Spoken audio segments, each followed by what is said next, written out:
안녕하십니까. 맥체인 성경 읽기 민수기 16장, 시편 52편에서 54편, 이사야 6장, 히브리서 13장. 첫 번째, 민수기 16장 고라의 반역과 하나님의 공의. 본문 이해에 도움이 되는 배경과 맥락을 소개합니다. 민수기 16장은 레위 자손 고라와 르우벤 자손 다단과 아비람이 모세와 아론의 권위에 반기를 드는 사건을 다룹니다. 이 반역은 단순한 정치적 갈등이 아니라 하나님께서 세우신 제사장 질서를 거스른 심각한 죄였습니다. 너희가 어찌하여 여호와의 총회 위에 스스로 높이느냐 라는 말씀은 그들의 교만과 권위 도전의 본질을 보여줍니다. 하나님은 땅을 갈라 고라 무리를 삼키심으로 당신의 거룩하신 질서를 수호하셨습니다. 본문의 중요 구절을 소개합니다. 민수기 16장 33절, 34절. 그들과 그의 모든 재산이 산채로 수월에 빠지며 땅이 그 위에 덮이니 그들이 회중 가운데서 망하니라. 그 주위에 있는 온 이스라엘이 그들의 부르짖음을 듣고 도망하여 이르되 땅이 우리도 삼킬까 두렵다 하였고. 본문을 적용하는 데 도움이 되는 가이드라인입니다. 오늘날 우리는 하나님이 세우신 권위와 직분에 대해 겸손한 태도를 가져야 합니다. 교회와 공동체 안에서도 질서와 순종은 하나님의 뜻 안에서 이루어져야 하며 스스로의 교만이나 명분으로 하나님의 질서를 어지럽혀서는 안 됩니다. 하나님은 그분의 거룩한 질서를 지키시는 분이시며 그 질서 안에서 진정한 복이 임합니다. 두 번째, 시편 52편에서 54편, 악인에 대한 신뢰 거부와 하나님의 구원.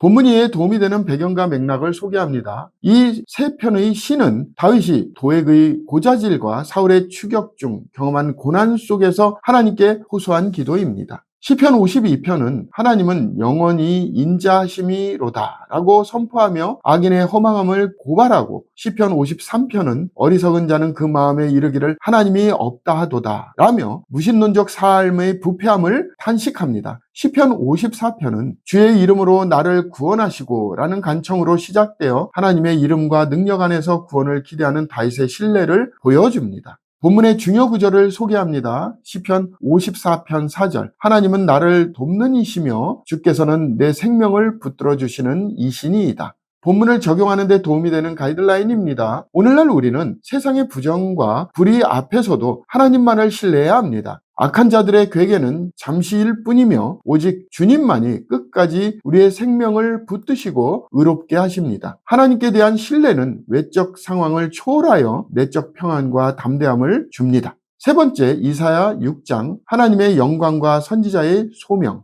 본문 이해에 도움이 되는 배경과 맥락을 소개합니다. 이사야 6장은 이사야가 성전에서 하나님의 거룩한 영광을 체험하고 선지자로 소명받는 장면을 기록합니다. 거룩하다, 거룩하다, 거룩하다는 삼중 반복은 하나님의 절대적인 거룩함을 강조하며 이사야는 화로다, 나여 망하게 되었도다 라며 자기 죄와 연약함을 자각합니다. 하나님의 불붙는 스스로 정결함을 받은 후 이사야는 내가 여기 있나이다 나를 보내소서라며 응답합니다. 그러나 사명은 쉽지 않으며 백성은 끝내 듣지 않을 것임도 동시에 경고받습니다. 본문의 중요 구절을 소개합니다. 이사야서 6장 8절. 내가 또 주의 목소리를 들으니 주께서 이르시되 내가 누구를 보내며 누가 우리를 위하여 갈꼬 하시니 그때 내가 이르되 내가 여기 있나이다 나를 보내소서 하였더니. 본문을 적용하는 데 도움이 되는 가이드라인입니다. 오늘날 우리는 하나님의 거룩하심 앞에 정결함을 받고 부르심에 응답해야 합니다. 비록 그 사명이 어려울지라도 하나님이 함께 하시고 그의 목적은 반드시 이루어집니다. 하나님께서 원하시는 것은 완전한 사람이 아니라 순종하는 사람입니다.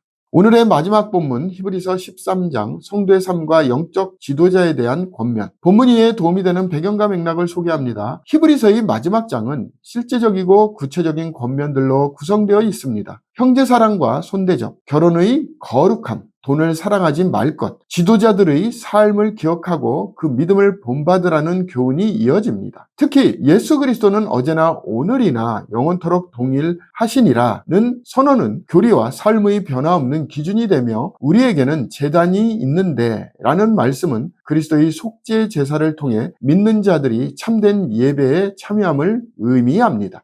본문의 중요 구절을 소개합니다. 히브리서 13장 8절 9절. 예수 그리스도는 어제나 오늘이나 영원토록 동일하시니라. 여러 가지 다른 교훈에 끌리지 말라. 마음은 은혜로서 굳게함이 아름답고 음식으로서 할 것이 아니니 음식으로 말미암아 행한 자는 유익을 얻지 못하였느니라.